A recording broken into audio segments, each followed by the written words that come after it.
오늘은 우리가 신앙생활을 하면서 궁금한 점들에 대해서 수원교구 최황진 신부님과 함께 이야기 나눠보겠습니다. 신부님 안녕하세요. 반갑습니다, 이모님. 반갑습니다. 반갑습니다. 신부님 먼저 저희 구독자분들에게 소개 간단하게 부탁드릴게요. 예, 저는 최황진 라파엘 신부고요. 현재 수원교구 광명성당 본당 신부로 있습니다. 그리고 가톨릭 상담학회 수원교구 학회장으로 있습니다. 반갑습니다. 아니 또 신부님의 부캐라고 해야 될까요? 저 유튜브 운영자이시기도 하시잖아요. 네네. 파더 라파엘 그 유튜브 보시는 분도 굉장히 많으시던데 네. 저희가 드디어 오늘 신부님의 얼굴을 뵙게 됐어요. 귀한 발걸음 주셔서 정말 감사드려요, 신부님. 예, 저도 초대해 주셔서 감사합니다. 신부님 근데 유튜브 운영을 지금 한 7년 정도 해오신 네. 거잖아요. 네.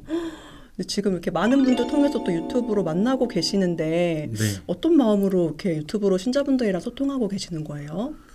그냥 소통하고자 하는 마음보다는 그냥 사제로서 어떻게 하면 하느님과 함께 사는 삶을 도와줄 수 있을까 그런 마음으로 부담 없게 하고 있는데 점점 부담이 되는 것 같아요. 네. 구독자 수가 많아지면서 해외에서도 보고. 예, 의도하지 않게. 네. 정말 그 댓글로도 많은 분들이 본인의 경험이나 고민도 많이 나눠주고 계시더라고요. 네네. 댓글뿐만 아니라 이메일도 그렇고 그리고 직접 오시는 분들도 있어요. 코로나19 때문에 요즘은 좀 힘들긴 하지만 근데 우리 가톨릭 신자들뿐만 아니라 개신교 신자들도 꽤 되고요. 예, 그리고 타종교 신자분들도 꽤 되더라고요.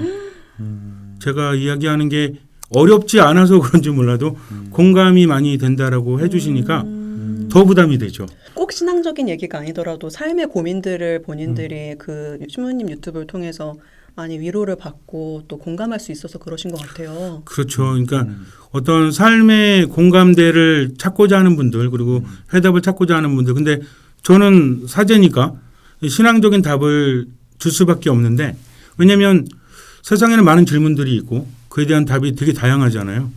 근데 예수님께서는 아주 확실하게 답을 주시거든요. 근데 그 답을 우리가 어떻게 전하느냐가 더 중요한 것 같아요.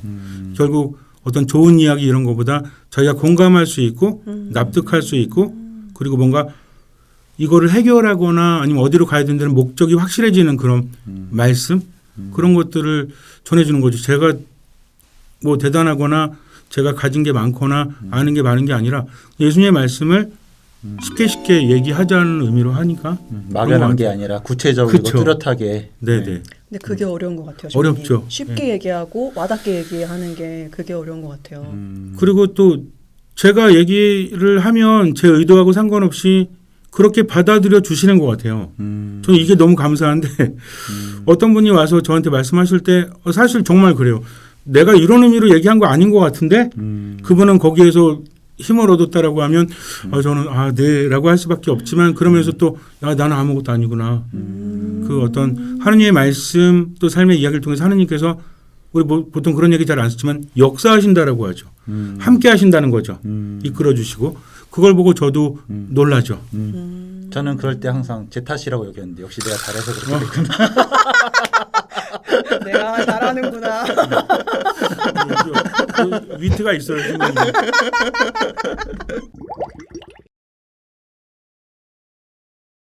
많은 분들이 이제 삶 속에서 이제 고민이나 또 고통들을 많이 겪으시면서 하느님을 믿는데 내가 왜 고통스러워야 하는 건가? 왜 이 고통은 줄어들지 않고 계속 나를 괴롭힐까? 이런 고민들 많이 하시더라고요. 근데 어떻게 답해 주세요? 그러실 때는?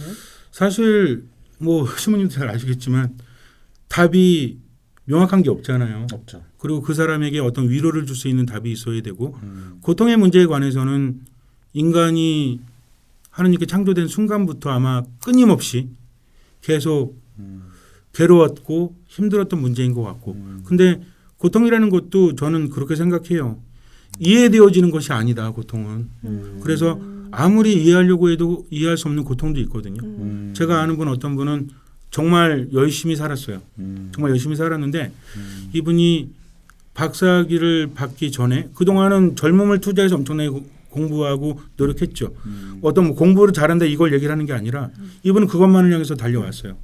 근데 학위를 받으러 가는 그 날 교통사고가 났어요. 그래서 하반신이 마비가 됐어요. 아직 결혼도 안 했고 이해할 수 있겠습니까? 내가 잘못한 게 뭔데? 근데 저는 이렇게 말하고 싶어요.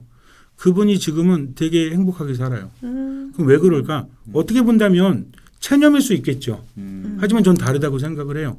그래서 고통이라는 것은 의미가 있는데 일단은 우리 교회적으로 본다면 세상은 완전하지 않잖아요. 교리 얘기하면 재미없을 수도 있지만 교리가 굉장히 많은 것들을 주거든요. 전 그렇게 생각을 해요. 하느님의 나라가 다가왔다.